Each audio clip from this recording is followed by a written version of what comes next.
ఓపెనర్లు మినహా బ్యాటింగ్ ఆర్డర్కు అంత ప్రాధాన్యత ఇవ్వాల్సిన అవసరం లేదని team India head coach Gautam Gambhir అన్నాడు. టీ20లో ఎన్ని పరుగులు చేశామనేది ముఖ్యం కాదని, ఎంత ప్రభావం చూపించామో అనేదే కీలకమని చెప్పుకొచ్చాడు. ఆస్ట్రేలియా పర్యటనలో 5 టీ20ల సిరీస్ను టీమిండియా 2-1తో కైవసం చేసుకున్న సంగతి తెలిసిందే. ఈ విజయం నేపథ్యంలో గంభీర్ మాట్లాడుతూ ప్రపంచ కప్కు 3 నెలల సమయం మాత్రమే ఉందని, ఆటగాళ్లంతా సిద్ధంగా ఉండాలని సూచించాడు. కాలంతో పాటు టీ20 క్రికెట్ కూడా మారుతుందని, కోచ్లు కూడా అప్డేట్ కావాలని అభిప్రాయపడ్డాడు.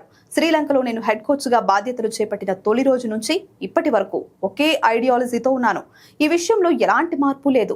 ఓపెనర్లను మినహాయిస్తే బ్యాటింగ్ ఆర్డర్ కు అంతగా ప్రాధాన్యత ఇవ్వాల్సిన అవసరం కూడా లేదు. ఓపెనర్లు మినహా మిగతా బ్యాటింగ్ లైనప్ లో మార్పులుంటాయి. ఎందుకంటే టీ20 క్రికెట్ లో పరుగులు ఎన్ని చేశామనేది ముఖ్యం కాదు, ఎంత ప్రభావం చూపించామనేదే కీలకం. జనాలు కొన్నిసార్లు పరుగులు ప్రభావాన్ని వేర్వేరుగా చూడలేరు, తప్పుగా లెక్కిస్తారు. టీ20లో ఫలితం మనం చూపించే ప్రభావంపైనే ఆధారపడి ఉంటుంది.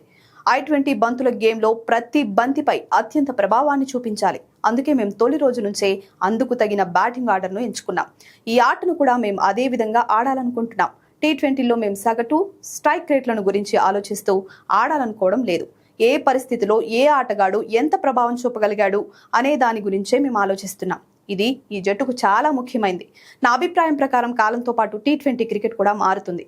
కోచ్లు మారకపోతే ఆటలో వెనకబడిపోతాం. టీ20 క్రికెట్లో మేము కాలానికి ముందే ఉండాలనుకుంటున్నామని గంభీర్ చెప్పుకొచ్చాడు.